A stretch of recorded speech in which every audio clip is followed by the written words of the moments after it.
Hello.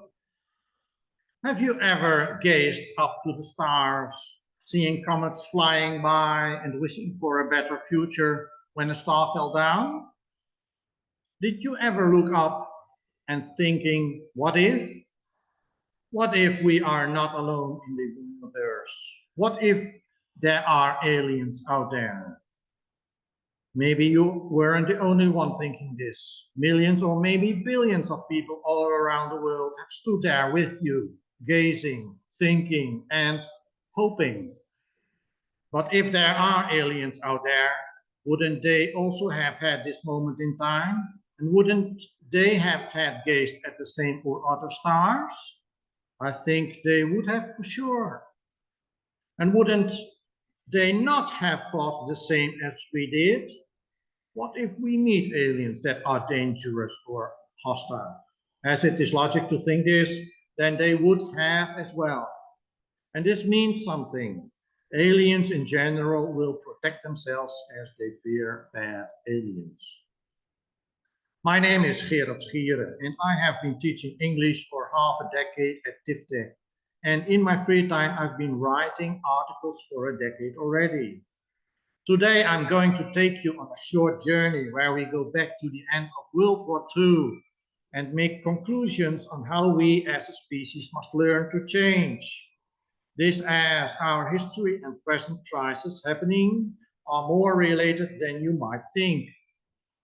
But before I go there, I need you to ask yourself the question, have you ever felt or had the feeling that this world might not be what you think it is?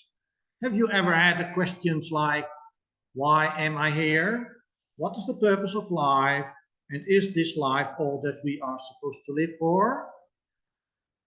And obviously, I have been asking such questions for myself, and I've been trying to find some answers as well. But in my search, I stumbled on a find that changed my understanding of this world and my life completely. And this discovery I'm going to share with you today. And with this, it is important for you to do it yourself so that you see it with your own eyes. If you see it, then you cannot unsee it. On this subject, I've written a short book called The Alien Assessment of Nuclear Armed Earth, Why We Need to Change and How to Prove the Simulation Theory. So, what am I going to do today? A big part of this story has to do with the simulation theory, which means you and I are living in a simulation, and I can prove it. Then our senses are deluded.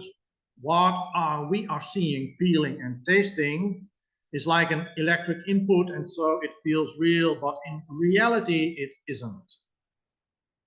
Next, so if we are deluded by a simulation, then why are we in this simulation?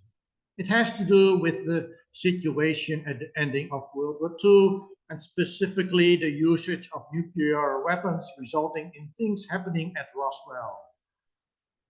Within this simulation, we see and experience many crises, and that has a concrete reason. And these reasons also lead to why we are stuck in this system in the first place.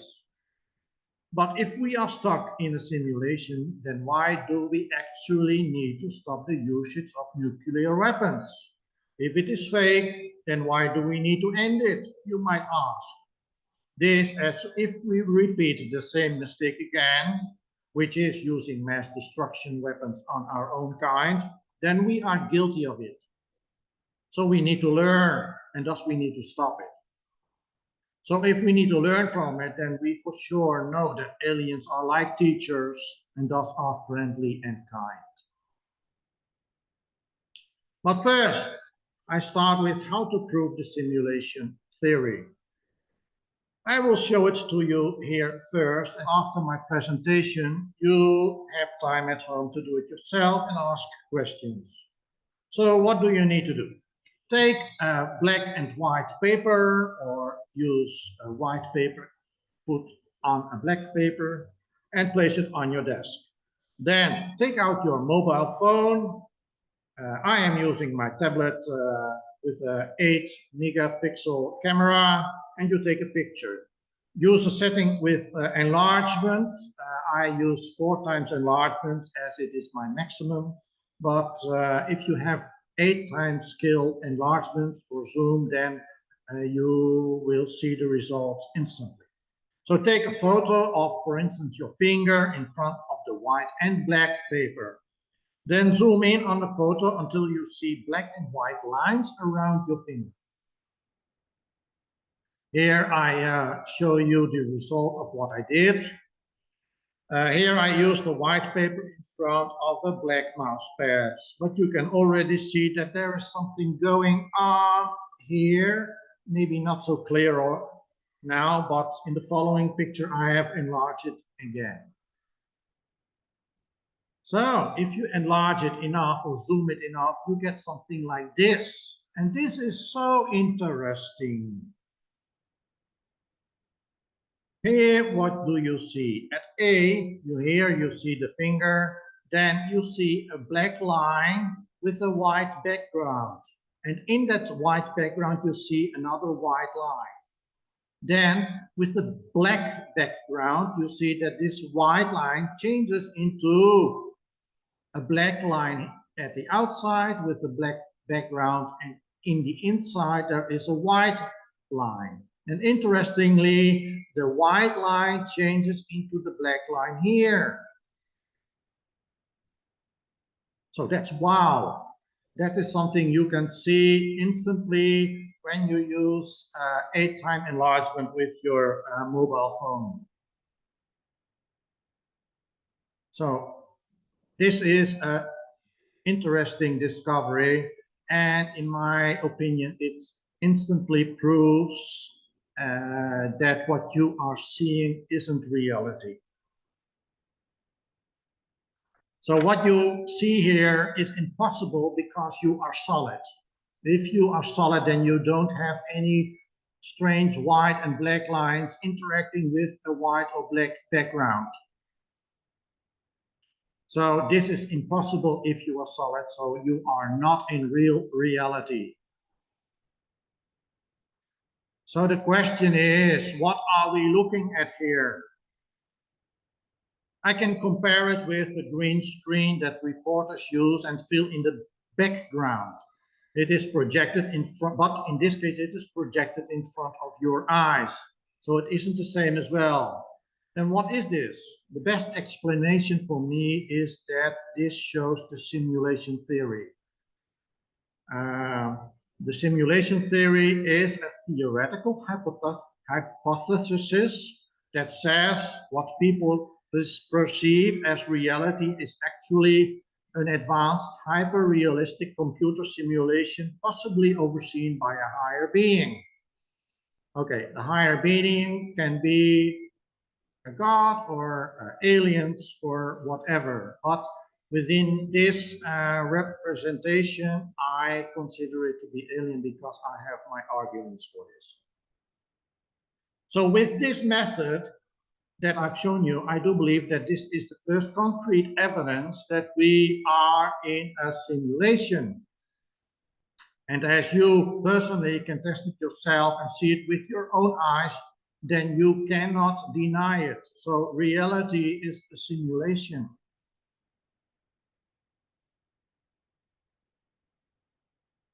So what about our other senses? How are they diluted?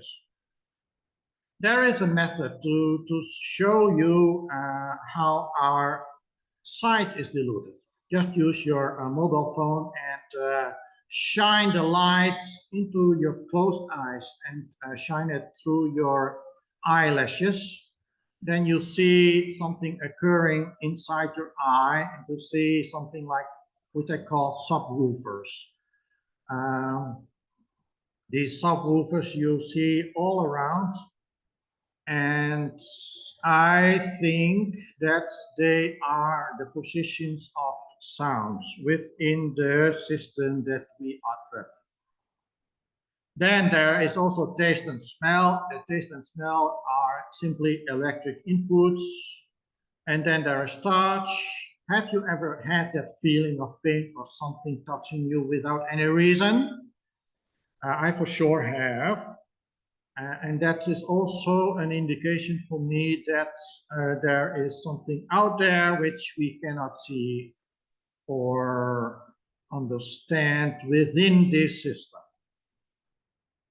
So you have to use your senses to understand more what is out there. So if we are trapped inside some kind of device, then what does it look like? If this is the case, then the combination of the subwoofers with the fact that we see is what we see is a simulation, then that suggests that we might have some kind of helmet around our heads. And for the rest of our body, probably something like a suit which recreates the feeling for the rest of our body. Okay, this is interpretation of what I've been sensing. So, why are we in this simulation? There might be many reasons why we actually are in this simulation. I once considered this is a prison for the mind, and I still think that it actually is. But it is how we look at it that matters. I will show you that we actually are here is due to our own mistakes in our past, and that it is us as mankind that needs to solve this simulation, as it will determine our well-being in our future. And to do this, so we need to learn from our mistakes. So what does this simulation show us? From about 2008 and on, the world has seen many crises, with the quantity and severity of these crises getting heavier and worse. I don't have to give examples, as all of us know that this is the truth. Only open the newspapers or television and you see the new problems come and go. And now with the big war between Ukraine and Russia, everybody feels the consequences from that in their pockets. With gas and food getting scarce, and people living in fear or anger and just waiting for the next crisis to come. And we can be sure that the following crisis will be of great impact on society as a whole. So why are there so many crises? It is a projection, you need to project it into the future. If we project the quantity and severity of crisis into the future, then we can only expect an end point. And this end point, sadly, will be defined by the usage of nuclear weapons, and that will mean the end of mankind and the end of kindness. And this is what the simulation wants us to learn. We can avoid this ending if only we can change.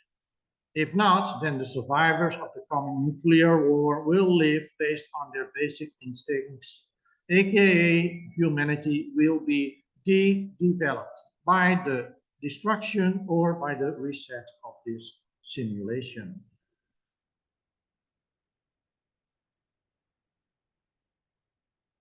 So the crisis that we are seeing and experiencing suggests an endpoint in this simulation, and we need to act before it gets too worse. And the worst outcome is nuclear war. And then we know where the problem lies at this moment.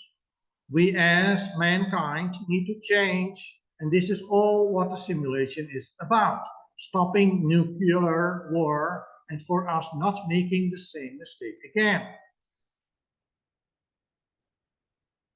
So what happened at the end of World War II? So why we are in this simulation and why are nuclear weapons involved? To answer this, we have to go back to 1945.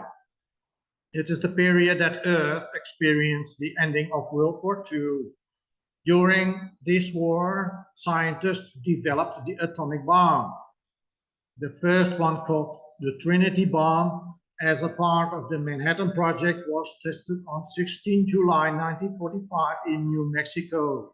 And after that, it was used twice on Hiroshima on 6th of August and on Nagasaki on the 9th of August 1945. It meant the ending of World War II.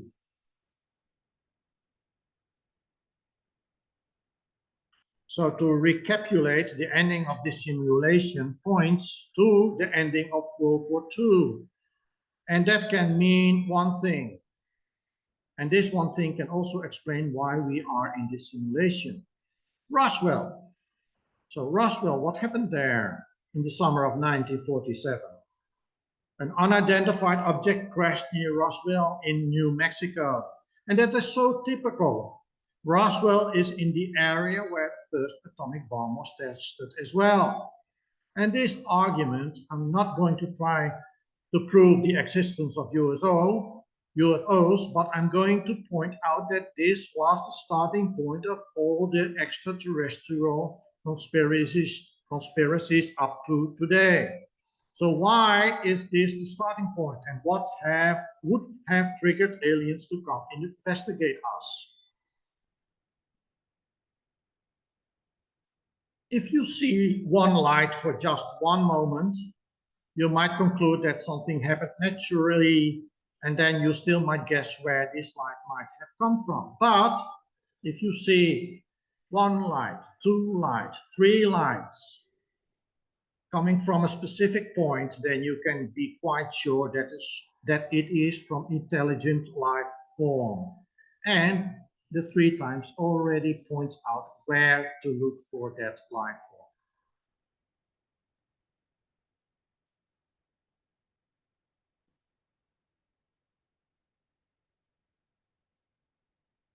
Aliens might have developed maybe millions of years ago already and have scanning technologies far more advanced than ours. I do think that they are able to scan space-time for a complete galaxy so that if something happens like we did, then they will know instantly.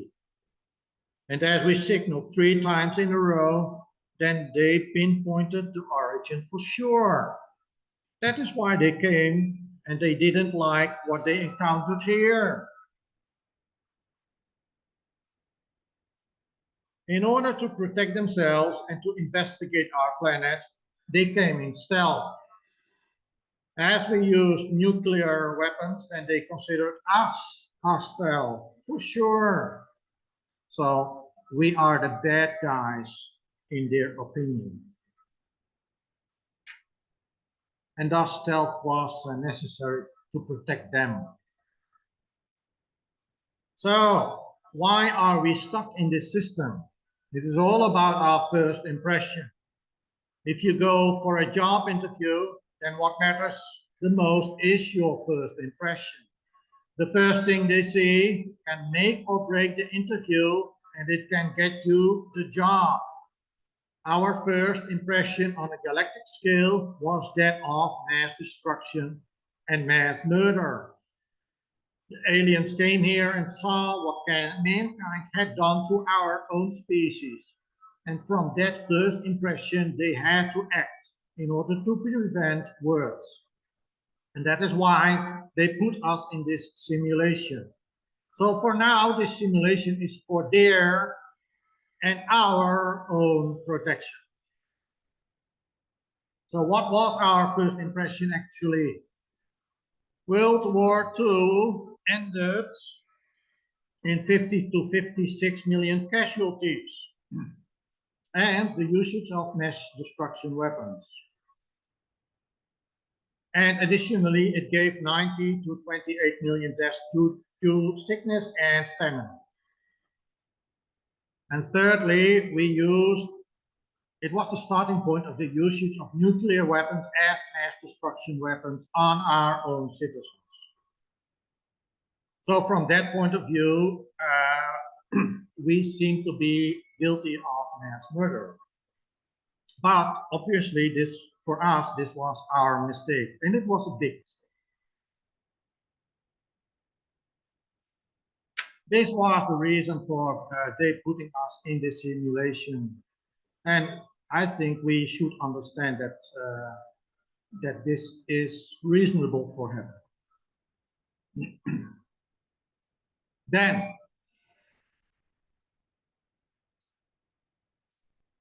concluding on why we are here, this is a prison for the mind. We cannot leave here unless we change and not repeat our mistakes. And this is something like a finger trap.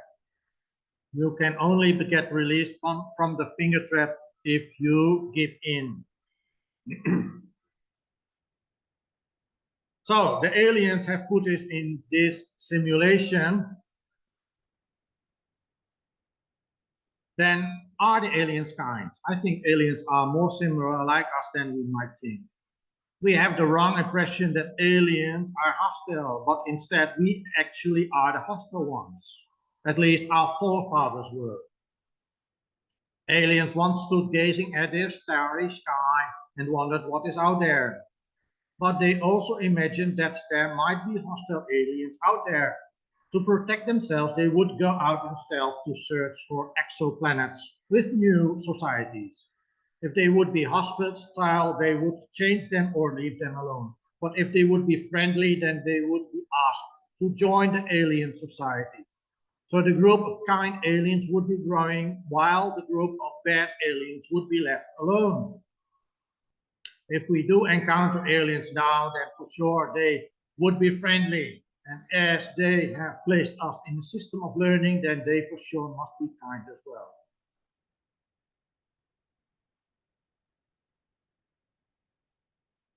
Okay. So they have given us time to change, but the clock is ticking. Aliens might be more like us than we might think.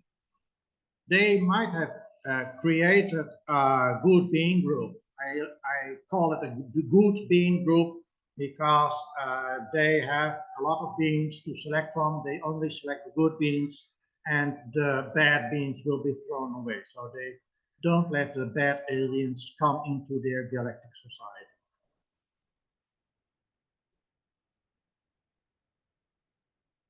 And this also means that we need to show them that we are good. We need to change our way.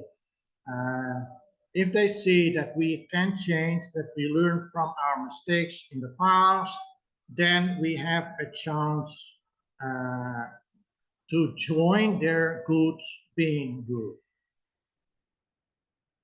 So what does mankind need to change? Stop war and live in peace. Don't ever use nuclear weapons again. Stop testing nuclear weaponry. Disarm all nuclear weapons, and people need to become nice again and kind again. So again, they have given us time to do so. They are more alike us than we might think.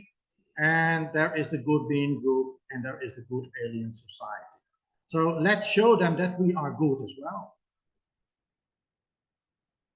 So what is the conclusion? This world isn't what you think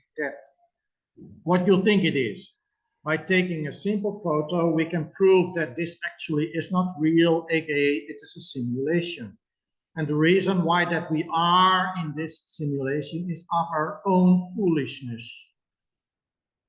The system is teaching us to learn from our mistakes, and we for sure need to do so if we want to have a good future within the alien society. Show that we are good by changing now. Stop the usage of nuclear weapons and stop war. It is the only way for aliens to see that we mean business by changing. So, thank you for listening to this story about proving the simulation theory and on why we need to stop war, stop nuclear weapons, become kind and change so that we live in peace with ourselves and aliens. Goodbye and please be kind. Thank you very much.